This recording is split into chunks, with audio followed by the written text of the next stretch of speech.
Hi folks, how you doing? Welcome to my channel. So that was very interesting. I was getting ready to come on and was trying to get my my camera in the right angle. And I found myself doing this and having to really sit up straight to get to it. And I was like, what are you doing holding yourself up like that? Because it puts pressure on your spine. Bring the camera down a little bit and just relax.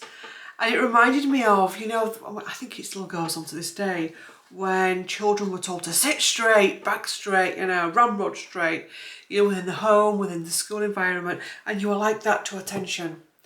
And many people actually felt at the time that that was a healthy way and that that's how you should be as a child.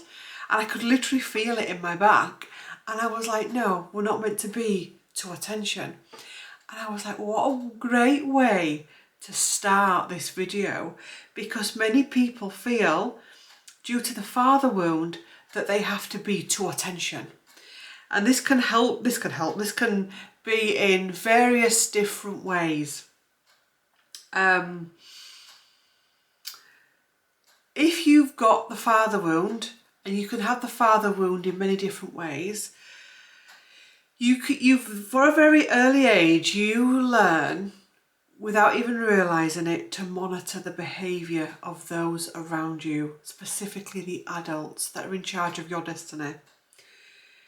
And especially when you're dealing with parents that are aggressive, that cannot emotionally regulate, that are strict, that are temperamental, imbalanced, abusive, without even realising it. Your little soul, your little body, your little mind, your little psyche thinks, in order to survive, I've got to realise. So you watch and you monitor everything they do, they say, to keep yourself safe, to please whoever it is you need to please, because ultimately you're then trained that it's your responsibility to keep them happy, okay? And you carry on doing this throughout your whole life. You don't realise what it is because it's been a normal way of doing things from till you could first remember.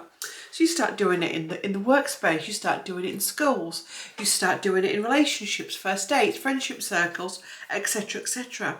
And then you start thinking, I think I'm highly sensitive because everywhere I go I get so overwhelmed, I can feel things, I can sense things. This isn't the psychic type stuff, I'm not on about that. This is about people's reactions. You walk into a room and you can straight away, if there's tension, you can feel yourself going into this awful feeling of feeling ill. The muscles are affected, the mind's affected, the heart's affected, the soul's affected. And it gets to a point where life becomes an ordeal. Life becomes an ordeal. We start to shut ourselves off from society. Bad choices are made. Downward spirals are embraced and lived and all of that. And you can get trapped down those downward spirals. And then all of a sudden we realise we're in a hot mess. That life's miserable. We're miserable. The world's a dark place. We've got no happiness in anything. We've got no happiness in community and family and work and all of that. You can also then start to find yourself, without even realising you're doing it, making them happy. So if I said to you, see, you were talking to me about your dad, and I said, I'll tell you what, why don't you both come for a coffee and a cake at Claire's? And you'll be like, oh yeah, we're going to go for a coffee and a cake at Claire's. You're like, yeah, I'll be there, thanks for that, looking forward to it. Then you go away, or you can even start doing this whilst you're in my company, and you'll be like, oh God, what am I going to do about my dad though?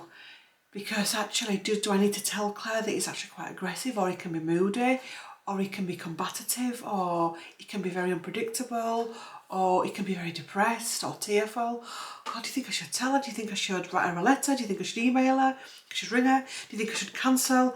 Do you think I should speak to one of my siblings? Oh, I can't actually because they're the same. Oh God. Okay, I don't want to tell Claire in case she thinks I'm stupid. What I'm going to do is I'll regulate Dad that day. I'll make sure that I you know, with everything I do, I'll look after Dad's moods that day. I'll manage him, okay? By the time it comes to the coffee session, you're so stressed you cannot enjoy it. You're hyper-vigilant, you're hypersensitive, you're hyper-aware, you're exhausted, you're stressed, so you just can't wait to get the coffee over and done with, get him dropped off, you back into your blanket fort, Netflix on, bag of Doritos, tub of Ben and Jerry's, and in some cases a bottle of wine, or in some cases something stronger than that. And in some cases you may think, you know what, I can't do this, I'm just going to fake illness and cancel. Does that seem like a scenario that happens often in your life, where life has become unbearable because of the father wound, because of the reaction of another? Ultimately, we have to understand that you are not responsible for that person's well-being. Hear me out. If they have dementia, or if you are a carer, say it's that they're mentally all there, that there's no dementia, they are still responsible for their own emotional regulation. Okay?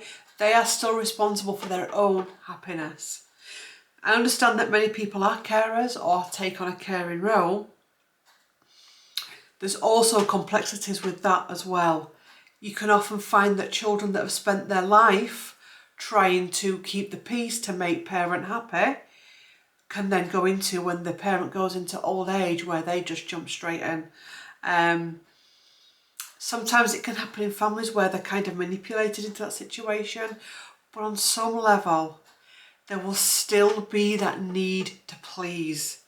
Even if your siblings thought, we're not doing this, get her involved or get them, there will, because actually if you sense that, a normal, balanced, healthy human being would sense that they've been manipulated and say stop.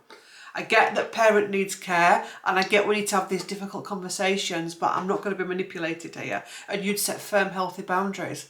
The very fact that you allow yourself to be manipulated into that shows us some form of wound in there, shows us some form of pain there. You can be programmed in various different ways without realising it in society. By parents, by grandparents, by siblings. We live in a very narcissistic society. We live in a very manipulative society. For although we're not out on horses, hunter-gatherer energy, that hunter-gatherer energy has been put into other things. That ruthlessness, that need to survive, the need to be heard. Sadly, we live in a society where many people are not heard, which is why it's loud out there, it's noisy, which is why people want to take you down, they want to tell you the truth, they want to tell you straight, and they love telling you straight. They love telling you exactly what you are, who you are, and what they think of you. They love it, they thrive off of it, it gives them a buzz. It's almost sexual to them in some cases. They love it, they thrive, then they go a bit exhausted, then they move on to something else or someone else, or they can come back at you. So it can be so hard as an adult when you realise you weren't parented. This is a complex one because maybe you were fed, maybe you had a roof over your head, maybe you had clothes on your back, there was no extreme abuse, sexual abuse, physical abuse, or anything like that. But say you had parent or parents that couldn't emotionally regulate, they'd flare up, they'd kick off. You then as an adult, without even realising you're doing it, you pick that up. You pick that up. So you can end up being like them where woof, you realise the only way to cope in life or get what you want is to go over on someone. And even if you're a really good, decent person, at first you may not realise it's happening. And other people will call you combative because they won't realise that was what you picked up within the home. And then one day you think, actually, something just clicks. It's like, this isn't what I'm meant to be doing. Other people don't do this. If other people get told no, or I'm busy, or I can't do that, or holidays cancelled, or they don't woof and go into flare up. Oh, God. Where's this coming from then? Oh my God. So at this point, it's not about blaming that person that you learnt that off. It's about having to re-parent yourself, having to re-nurture yourself. And that can be heartbreaking because, you know, look at life now. It's difficult to then, especially if you've got children of your own, then you start thinking, oh, God, what have I done? Have I sent that? And this is how generational trauma happens, because it gets passed down. And then it goes, oh my God, so wait a minute, not only do I now have to parent a child, I'm also having to reparent myself. What if I've already passed that on to them? Okay, fair enough, it happens, you probably have. You've got to own that as a parent. By healing, by going to get the therapy, the healing, or whatever it is you need to do to heal, you set an example out to your child or children. And be honest with them as well. Have honest conversations. This isn't about blaming dad. I'm going to call it dad because it's the dad group healing we're on about. But it's the same with mum. This isn't about blaming dad. It's your dad, it's your granddad's fault. If he hadn't been such a terror, your mother would know, and it's all my, it's no, well, I can't deal with this. That's not healthy neither. It's about, this is a pattern within the family. Let me do the healthy conversation. I apologise for how I have treated you at times. And for the times that I may have treated you, my actions may have caused you to feel what you feel. I didn't always mean it, but I understand now by looking at my generational line that there is a habit that I've picked up. I am not making excuses. I am trying my best to change. I may need you to help me to have this open conversation. But going forward, it's something that I've noticed within myself, and I'm sorry to say, because of how I've brought you up, you may now start to notice it in yourself. And I apologise for my role in that. As a human being, I'm going to try my best to heal. I'm going to try my best to be the best version of myself. I ask you to allow me this moment. And I also advise you in this moment, before you have children, before you get too far down the line with your children, to do what they never did or never had the opportunity to do, and what I am doing very late on in life. Be honest about it. And that's how normal, healthy families grow. When we go, oh God, I can't talk. Oh, that's when the carpets within families at the minute, all the stuff that gets shoved through them, it's deteriorating. It's deteriorating at a rate of knots. There is more generational trauma on the earth now than there has ever been, and it's rife. And it is destroying society. It is destroying civilization as we know it. And the only ones that can do anything about it are not the ancestors, especially if they're dead, unless they reincarnate into the family line, which there is a lot of that happening. Or if there is a dementia, they're not going to, you're not going to expect somebody with dementia to make changes. Or if they've got to a certain age in their life and there's a lot of illness there, chances are very slim. You may find they may have light bulb moments near the end of their passing, which can happen, does happen, breakthroughs, but actually you can't rely on them to make it better. You can't rely on your dad to make it better. You can't rely on mummy to make it better. It's finished, end of, game over. The only person that you can rely on to make this better is yourself. By making it better, it's not going to, even if they're alive and they're active and they're fully active physically, mentally, emotionally, even as you could have as much healing as you want, it's not going to stop them. It's not going to stop them. In fact, what can happen, it can make them worse. It can make them deteriorate, where you think, oh my God, what is happening? I'm doing therapy, I'm doing this, I'm reading books, I'm going to mentoring, all of that kind of stuff. But they're getting worse. Of course they will. Because the little shuttle that they used to control no longer plays the game. So again, you have to then learn and be honest with your therapist, if you're going to therapists or your healers, and say, this is happening, and listen to what the therapist says, listen to what the healer says about that. You can't control that. That is actually going to get worse before it gets better, if it can get better. What healing is about dealing with your reactions to it. Dealing and healing and understanding your own stuff. You can't do anything about that.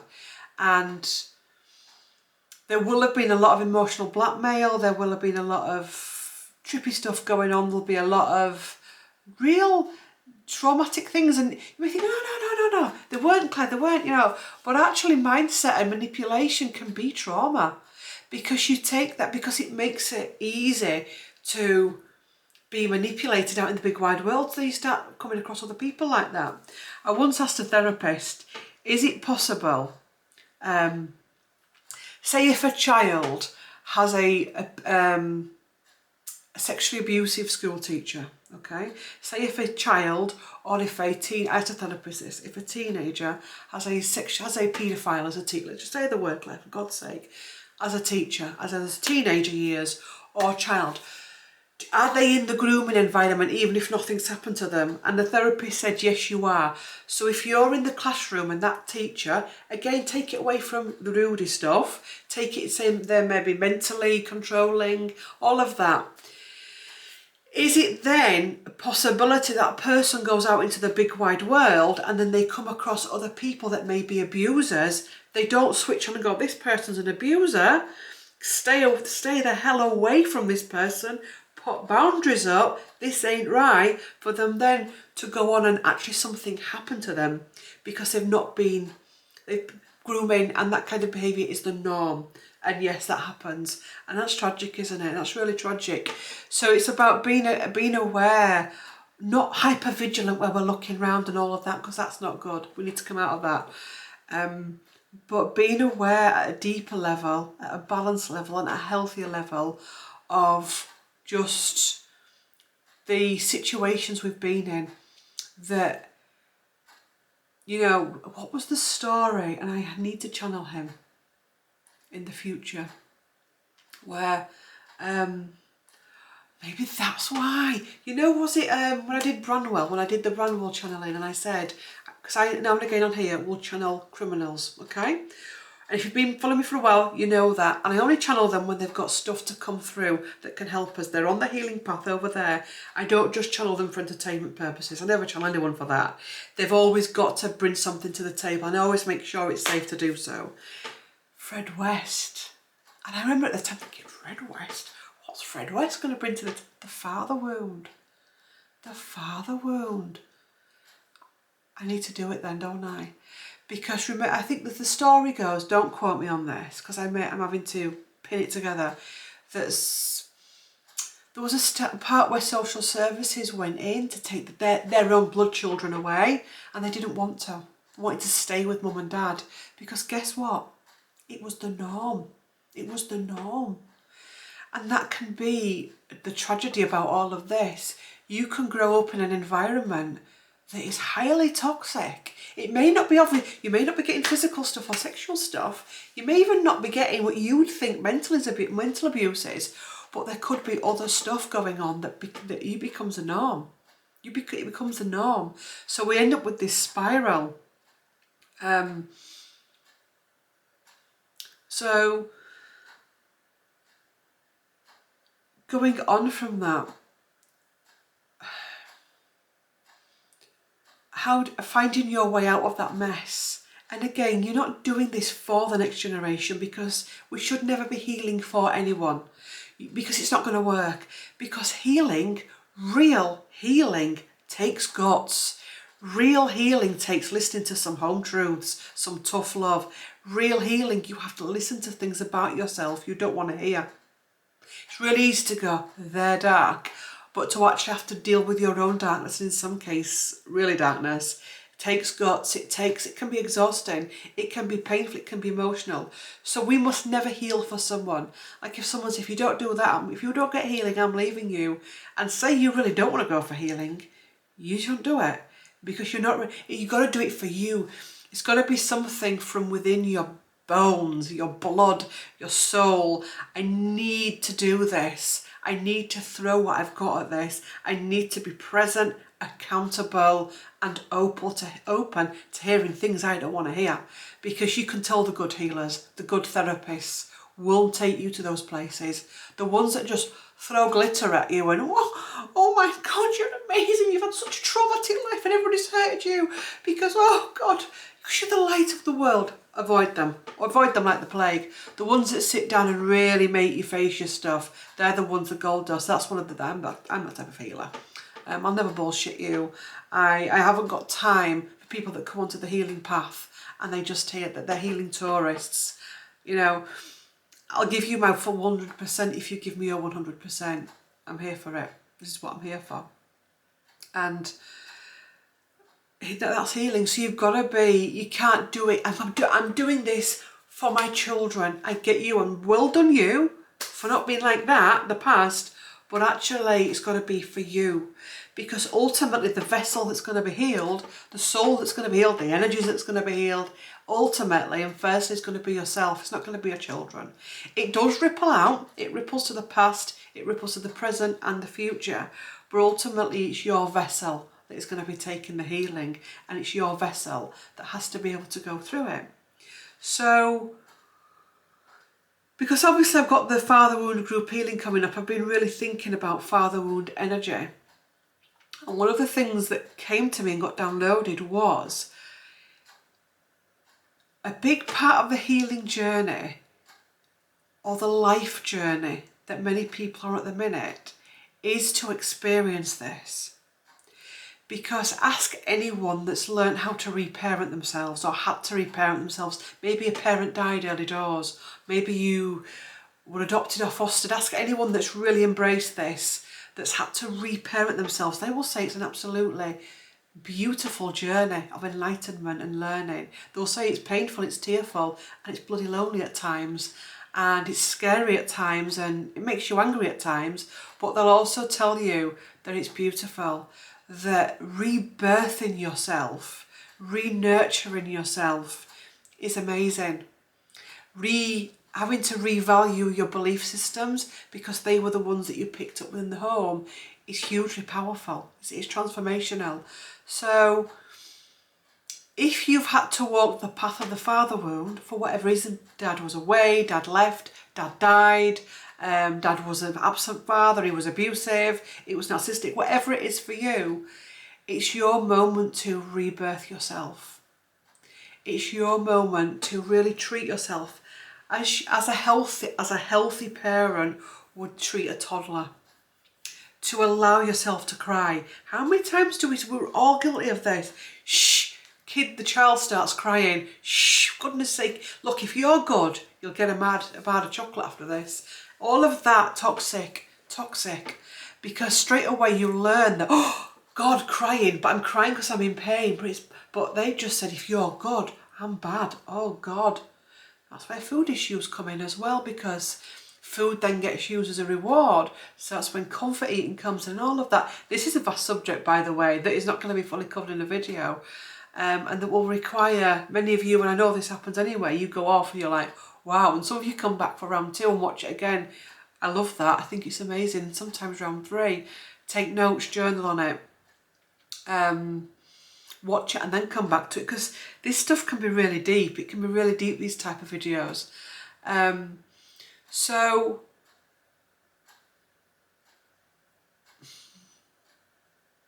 that's what healing from the father wound is all about.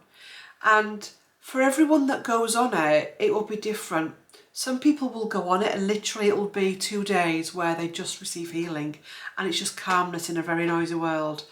And they may not know where they're going forward from it. All they know is they've just had 2 days healing that made their soul sing. Some people will go on it and they will have breakthroughs and they think, you know what, enough is enough, I need to get out of there. And I understand why people can come to those decisions. And sometimes those decisions have to be made. Because if you're in a situation where someone is causing constant terror and trauma, you have to put yourself first.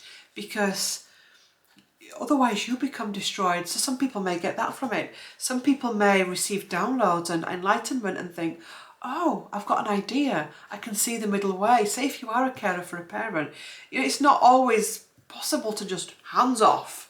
That in itself is a video. In itself is the caring for parents. Because again, what can happen is, I'm going to do a separate video on it, but I'll go into it now. What can happen is, you can start to treat the illness rather than the person.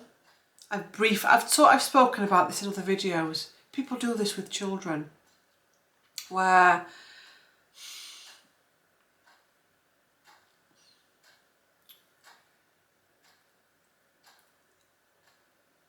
it's about being needed. It's about being needed. And what will happen is when you start to do that, like people say, no, I'm not going to put them into care, or I'm not going to get nurses to come in. I'm going to look after mum or dad.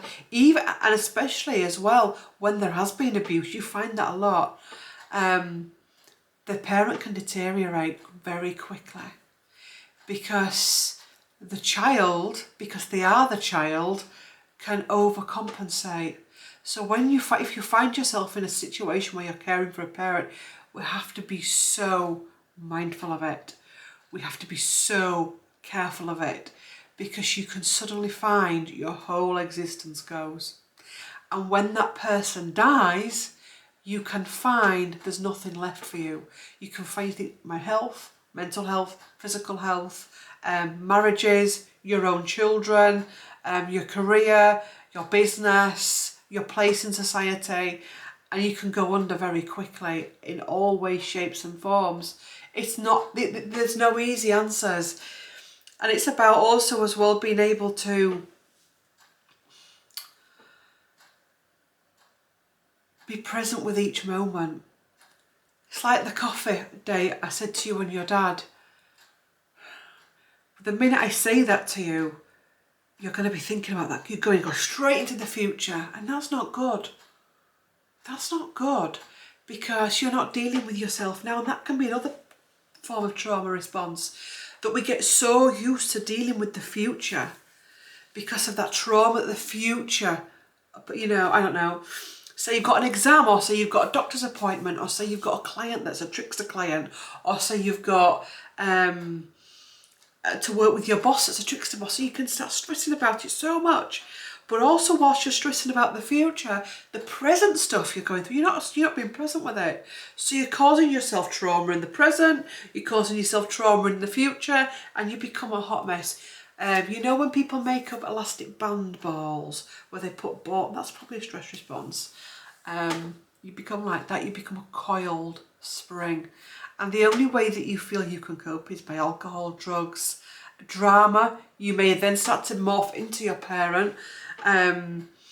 Lack of self-confidence, lack of interest in your life, neglecting your home, neglecting your hygiene, neglecting all aspects of yourself, neglecting your own role as a parent within the world.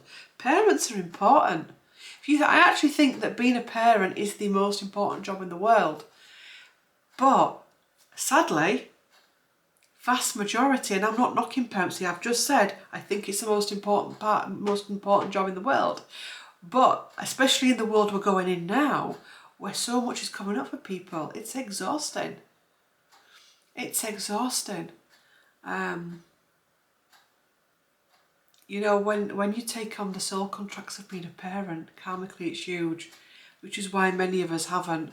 Because it's awful, you feel like you're on an hamster wheel. It's like clearing your karma, then the child karma's coming up, and it's like, oh my God, all of that. So also as well, remember that you chose your parents. You chose your parents, and I always say this to clients as well, when they're struggling with their own parenting. I'm not good enough, you know, I'm a working mum and I should be a stay-at-home mum, I'm a stay-at-home mum, I should be a working mum. And I always say, yeah, but your children chose you for a reason. They chose you for what you bring to the table. The good, the bad, the ugly. Because even the bad and the ugly stuff that you bring to the table, which everyone does bring ugly stuff to the table and bad stuff to the table, they need that. There's something about that they need. So, yeah, that's why they chose you. You've got full power over your destiny, pre-incarnation. You've got full power over it. And that can be a huge trigger for many, because it's like, would I have chosen to be abused? In some cases, yes. Because of past incarnations where maybe you were the abuser. It's vast. You know, it's a complex subject. And the best way to get through it is to be open to it, is to be open to the uncomfortable truths that can come with it, to understand what that person is reflecting back to you. Because if you grow up around someone that's angry or depressed all the time or addicted to something, that can be a great teacher for you not to be that person. You can get people like that. I can remember two sisters I knew. These are not clients. These are people from my past. And they grew up with an alcoholic stepfather. One sister, bless her, went from that and loved the drink. She loved the drink. She loved to go out. She loved to drink. She loved pubs. The other sister, so these sisters were brought up very similar ages, 2 or 3 years in between them.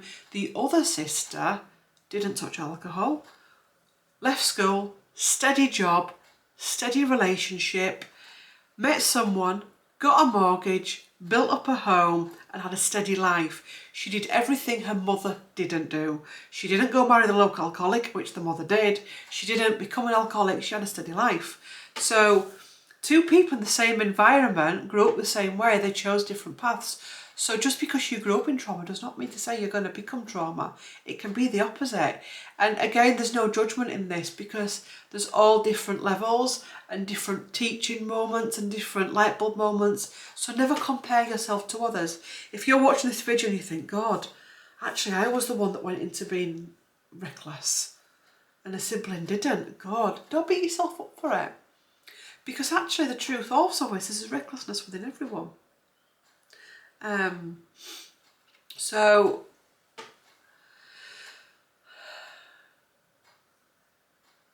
yeah, it's a vast, I'll say it again, it's a vast subject. And it's a powerful soul contract. It's not about being thankful for this happening to me at this time, because that, I think the healthy reaction to that possibly comes when you've moved on from it. Say if you could have someone that say, you know, back in 2000, saying this isn't me, it's just a story. So someone could be saying to you, you know, back in 2000 I got diagnosed with cancer. God, I was gutted, I was crying my heart out, I was terrified, I was a roller coaster, I was a horrific to live with, I was in pure terror. And they'll say to you, but now, looking back, it was actually happening for me, not to me.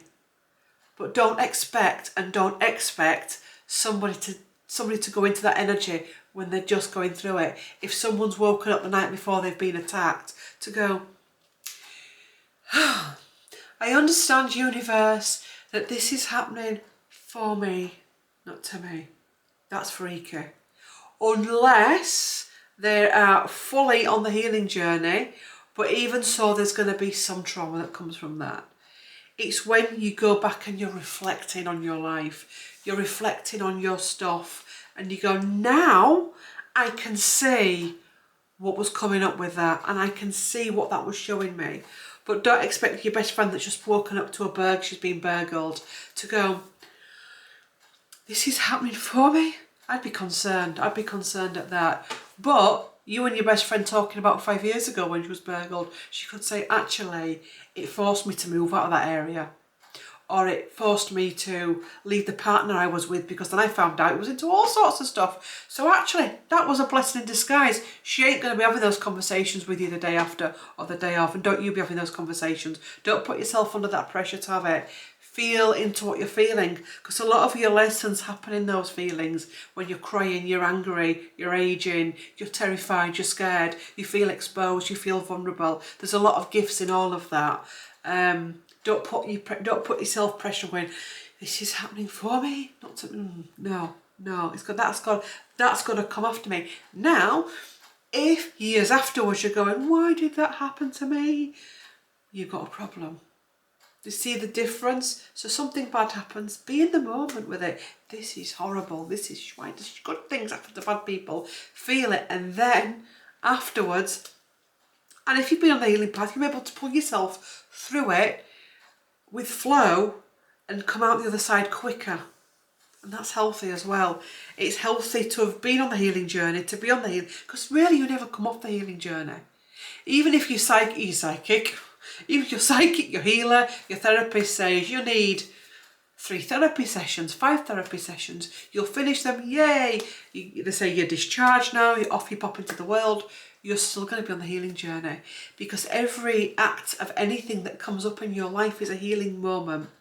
So we never go off the healing journey, because life is a healing journey, because life is the greatest teacher you'll ever have. God, Claire, getting deep in today's video. I've got a brand new deck I'm going to use for this video. Cozy Witch Tarot Deck by Amanda Lovelace. Let's go for it. Show me the father wound. Show me what the father wound does to people. Show me what the father wound does to people. I'm throwing this deck straight into the deep end, aren't I? Wow. poor deck, but it's built for these times. Good luck charm. If nothing seems to be going your way, cast a spell. But we don't want to be casting spells because spells are not that great. Manifestations and intentions. Page of Cups, let yourself be continually surprised by this thing called life. There's two options. The father wound. You can become this, where you want to start, you know, an eye for an eye, doing bad things, speaking your truth and all of that, letting it destroy you. Or there's this. It's about gentleness.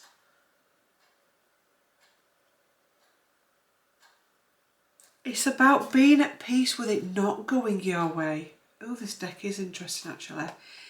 It's about, because that's another thing, that can be a big, you know, your dad don't get his own way, so woomph. You know, granddad don't get his own way, so woomph. Everyone knows about it. But actually maybe your teaching moment from that is you being able not to get your own way. You know what? You want to know where somebody's at? Say no to them.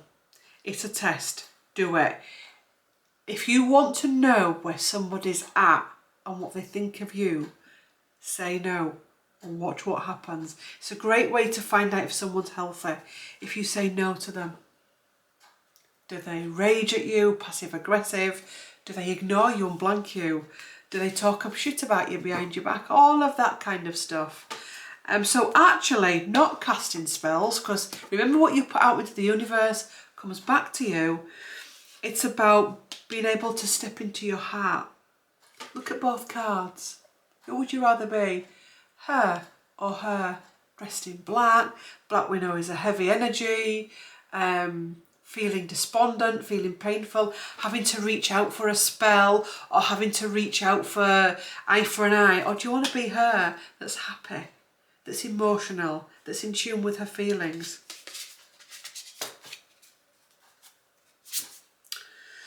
The Star. Have faith that healing is in the forecast. So again, the Star card. If you've got or had a dad that is not what you feel a dad should be, he's actually the gift that's going to keep on giving for you. He's going to be your greatest teacher. And he's probably going to be one of the people that are really going to push you onto your healing journey. Because you're going to be required, in order to get through it, is to think and rise higher. Not from an ego perspective, but to be able to go out and understand and appreciate the beauty of the stars, the beauty of the universe. To be able to understand peace. Because maybe when dad's in the house, it's not peaceful. Maybe when you go to dad's, it's not peaceful. This is vast. This is really vast. So,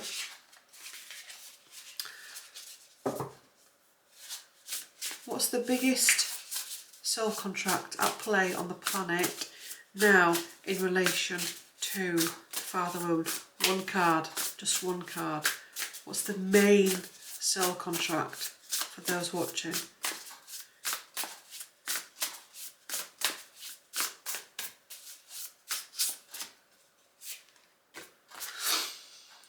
Eight of Pentacles. Sorry, but fairies aren't going to come and do all the work for you. Do you know what? What was I saying the other day to somebody? I can't remember what I was saying. Do you know when you get parents that do everything for you? They get you your first car, they pay you out of debt, they pay for your wedding, they pay for this, they give you a deposit for your first house, all of that. What have you as an individual ever worked for then? I think were we talking about rich children?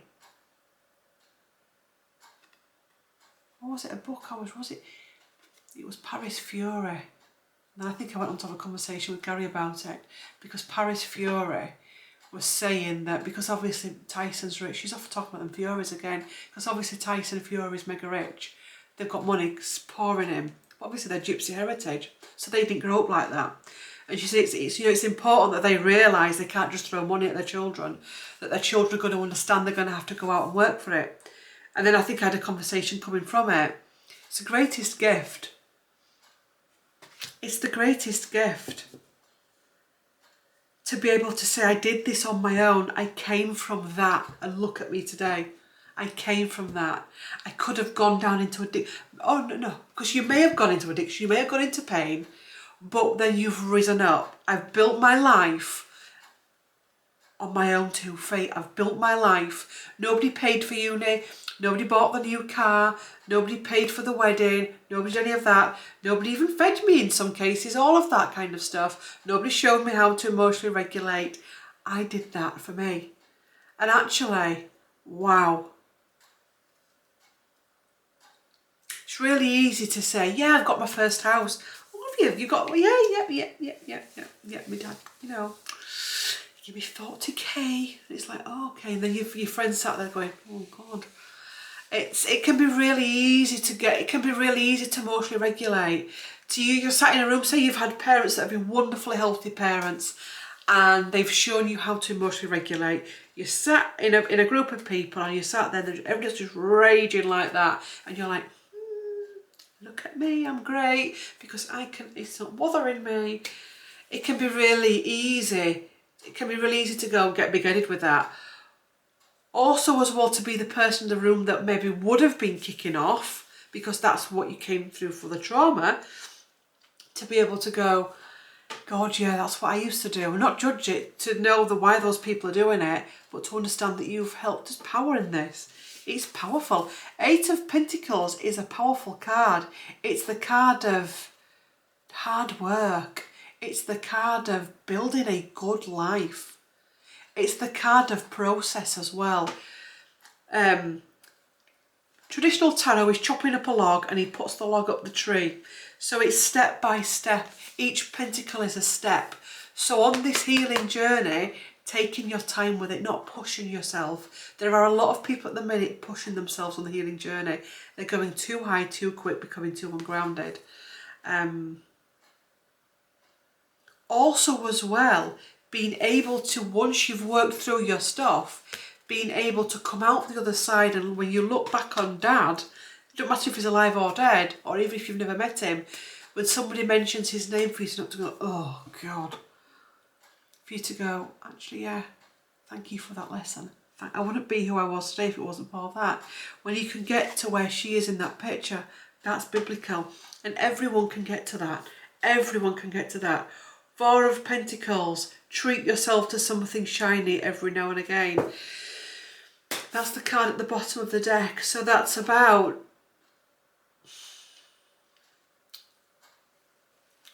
being able to, yeah, it's what I've just said about the paying, that you're responsible for your own well-being, your own happiness. This is a big trend at the minute. There are many children at the minute, I'll say children, they're adult children, that are dependent on parents for their financial sustainability.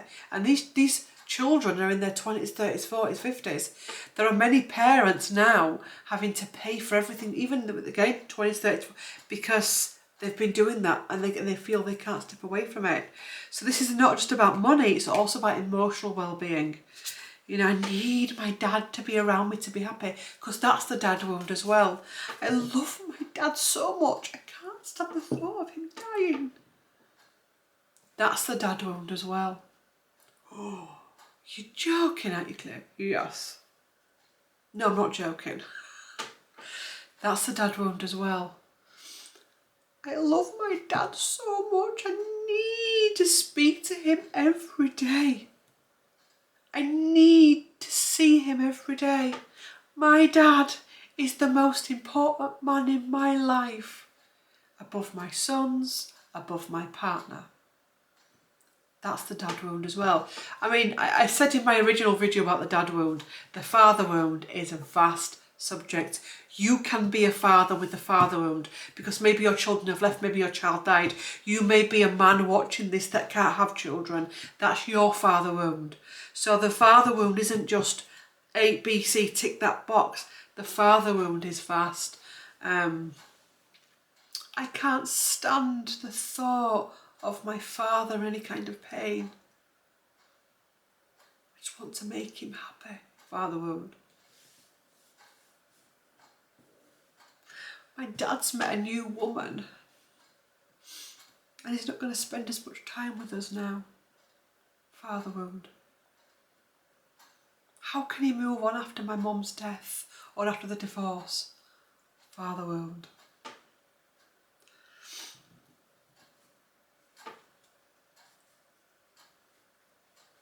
It's a vast, vast subject. Look at me, rattling on. Anyway, so if you would like to take part, embrace the Father Wound group healing, which is the 7th and the 8th of February 2024. The information, the website, right, you go to the description box, or the pinned comment, because it's in both. Scroll down a little bit and it'll say Father Wound group healing, the dates. It will say watch this video for more information. That's another video I've done on this subject. Feel free to watch it. I like it when clients research, when they do their homework before they just put their names down. So if it takes you a couple of days to watch the videos, ponder it, fantastic. If you know straight away, you know how I work, you trust me, you go for it, that's fantastic as well. If you feel you want to watch both videos, great, it is what it is. But please don't put your name down for this group healing, then send me an email, which can sometimes happen, where people say, I've just put my name down for a group healing, what is it? That's dangerous. Never, ever, ever put your name down for something you don't understand, because healing is powerful and healing is not to be played with or taken on lightly. It's a big thing. So go to the description box, the pinned comment, scroll down a bit. If you go too far, it'll just take you to the website. If that happens, that's fine. You'll click on my website, you'll go to services and down to group healing. If you've not gone that far and you still go to the where it says Father Wound, I've already set the link open, so that link should take you straight to it. It's £22. It's £22 to receive healing over 2 days. There are no Zoom links. There are no classes. You can receive this healing no matter where you live in the world, no matter what time zone you are. Throughout those 2 days, I will be channeling at different points in private here. I'll do a video each day, checking in with you all, pulling some cards, having a chat on YouTube. So watch that as well. During those couple of days, be present, be mindful, be open, be accountable, be sovereign, meditate, eat light meals, eat light meals, fish, fruits, vegetables. If you want to eat meat, white meat, all of that kind of stuff. Things that are going to enrich you, things that are going to make you feel good. Drink plenty of water to flush the toxins. You avoid pork because pork smashes your vibration to the floor. So do recreational drugs. So does alcohol. Take any medication as normal. If you've watched this video and you think, actually, I know someone that may benefit from this, speak to them first. Let them watch this video. Don't put their name down behind their back, because they won't receive the healing. They won't receive it, because we must always get permission. Somebody has to want to heal. Don't mither them neither. Don't knit away at them, because sometimes people are just not ready for it. And I would rather someone say, I'm not ready for this, than say, oh God, my mum was paid for this. Oh my God, I've got 2 days, I'm not feeling ill, I might have diarrhea and all of that kind of stuff. I don't want that. I want people that want to be here because they want to be here, because they want to heal or they want to learn. I don't want tourists, okay? So make sure that if you're doing it for somebody as a gift, to try and be kind, that they fully want to do it, they're fully involved in it and they're passionate about it, just as much as you are. So £22. 2 days distance healing. Go about your day as normal. You can work. I have clients that decide they're going to just work through those couple of days. Some clients take time off. It doesn't matter. As long as you're present, gentle exercise during those days, journal, make it, those 2 days are your days to really sit with it. I've had clients in the past that have said, Claire, this is weird. The minute I spent my money on this, things started to happen, dreams, all these kind of, yes, it does. It does start to come up and it does start to clear and it starts to come to the surface. The biggest part of healing and the most empowering part of healing is the stuff you will be doing for yourself afterwards as a sovereign human being. The healer clears the debris, but in actual fact, you heal yourself. Anyway, punch, it. Gotta be in this world. So thanks for watching. Love to all. Also, if you're watching this thinking, oh my God, I love a session with Claire, because people do keep asking, my website is below. So for Reiki, shamanic healing, land clearance, tarot readings, mentoring, it's all below in the description box. All my other social media, my other YouTube channels are all in the middle. Go to that description box and follow me on everything if you want. Thanks for watching. Love to all. And I will see you in the next one. See you later. Bye.